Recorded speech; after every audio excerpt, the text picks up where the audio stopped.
फिर भी चले गए इस तरह, तो बड़ी पीड़ा हुई। और भी भाई ने बता के सरदारी के सब आया, बात हुई थी, फिर पीड़ा हुई। लेकिन मैं तो 3-4 दिन जब मैं सुभाष चौक पे बैठे थे धरना प्रदर्शन पेंशन बढ़ाने के लिए, साहब विनोद जी ने भी बताया, मैंने तो क्या कहा कि जिला पेंशन हो जाना चाहिए। वो लगभग तुरंत ही हुई, 10-15 दिन बाद ही उनका धरना प्रदर्शन के बाद हुआ, अच्छा परिणाम रहा। और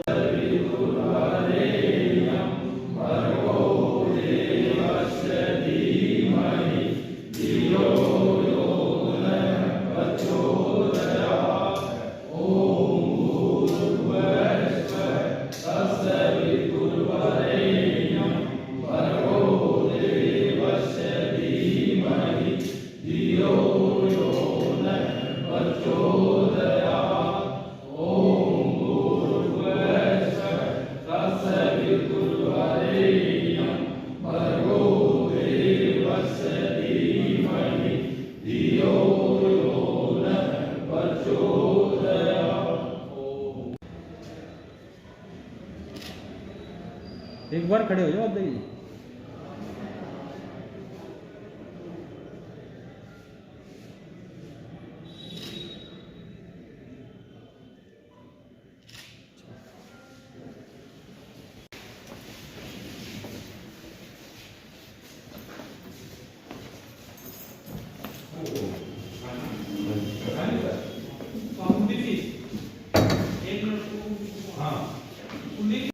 जी से सन 74 से संपर्क रहा है और बड़े जुझारू, धार्मिक और सामाजिक वो शुरू से ही मतलब जो है जब से पीछे रहा शुरू से ही वो इन सब चीज़ों में सहयोग करते रहे।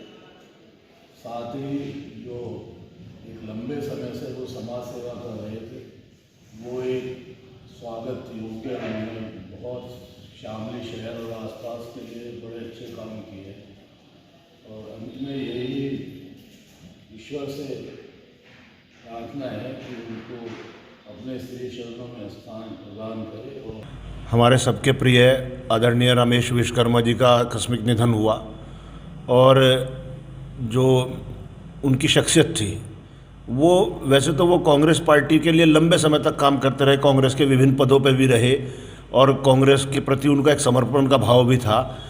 लेकिन अंत के जो उनके कुछ साल थे उन्होंने पार्टी से भी ऊपर उठ के समाज के लिए जो योगदान दिया और स्पेशली ख़ास तौर से कहिए गरीबों के लिए, बुजुर्गों के लिए, महिलाओं के लिए कोविड के दौरान आपने देखा हो सारी दुनिया ने वैसे तो मदद करी, जितना जो जैसे भी साधन थे सब ने अपने अपने साधनों से जिसकी जो जब मदद कर पाया करी।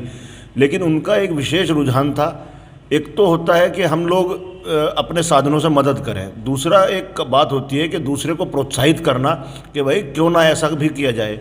तो उन्होंने पशुओं के लिए भी बहुत कार्य किया और अभी एक बिल्कुल एक अनूठी पहल आर्य समाज मंदिर में वो एक वस्त्र बैंक भी चला रहे थे। हम लोग अपने पुराने वस्त्रों को जिन्हें छोड़ देते हैं, न जाने किसी के संदूक में, किसी के अटैचियों में दुनिया भर के कपड़े दबे हैं जो हमारे काम नहीं आते। उन्होंने हमें सबको प्रोत्साहित करा कि भाई जिनके ये काम आ सकते हो इस परिग्रह का संचय छोड़ो, इस संचय को आप ज़रूरतमंदों को दो। तो ये कितनी बड़ी सोच हो सकती है। हमने महसूस करा, कांग्रेस पार्टी की भी आज एक सभा जैसे श्रद्धांजलि सभा हुई तो हर व्यक्ति के ज़बान पे एक ही बात थी कि भाई मेरा निजी जुड़ाव था। तो आप समझिए कि किसी संस्था के किसी अभिभावक के तौर पे, किसी नेता के तौर पे या किसी कार्यकर्ता के तौर पे जब हम लोग निजी जुड़ाव महसूस करते हैं तो वो शख्सियत कितनी ऊंची रही होगी कि हर व्यक्ति ये कहना कि साहब मेरा निजी जुड़ाव था। तो एक संस्था में एक संस्था के कार्यकर्ता के तौर पे ही नहीं बल्कि वो एक परिवार के तौर पे सबसे निजी तौर से जुड़े हुए थे और हष्ट-पुष्ट थे, मजबूत थे, अपनी बात को कहना, सच्चाई के साथ खड़े रहना। आपने देखा हो कि समाज के लिए जो भी आंदोलन करने पड़े, चाहे वो कभी भी किसी भी मौके पर किसी भी समाज का रहा हो व्यक्ति, उसके लिए हमेशा खड़े रहे। तो ऐसे लोग मतलब ऐसी शख्सियत का बनाना तो नामुमकिन है। ये तो परमात्मा की देन है जिन लोगों में इस तरह की शख्सियत होती है। उनका देहांत हुआ, आकस्मिक देहांत हुआ एक पूरे शहर का सैलाब था, जिस तरीके से उनकी जो अंतिम यात्रा थी उसमें जिस तरीके से लोगों का सैलाब उमड़ा, उनकी शख्सियत को बताने के लिए काफ़ी है।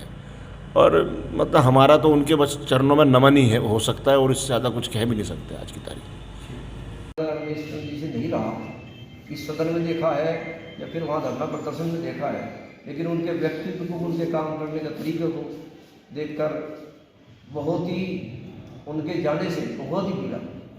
ये बहुत दुख की बात है और कांग्रेस परिवार के लिए अपूर्णीय क्षति है। और मेरा परमपिता परमात्मा ईश्वर से ये निवेदन है या ईश्वर से अनुरोध है कि उन्हें अपने चरणों में स्थान दें और ईश्वर उनकी आत्मा को शांति प्रदान करे।